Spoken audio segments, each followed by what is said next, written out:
In a world where remanufactured aftermarket parts claim to be as dependable as Mopar remanufactured OEM parts, one company boldly goes deeper to get to the core of the issue.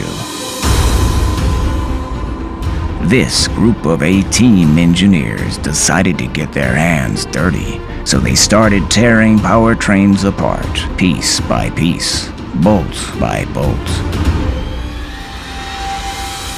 Watch Lou Mancini in his last mission before retirement break down 2 transmissions with his bare hands. Hold on to your seat while 2 top-performing FCA US engineers, Jeff Betts and Scott Deeth, go rogue to uncover the truth about why an aftermarket Reman engine exploded at only 15 hours on the dyno.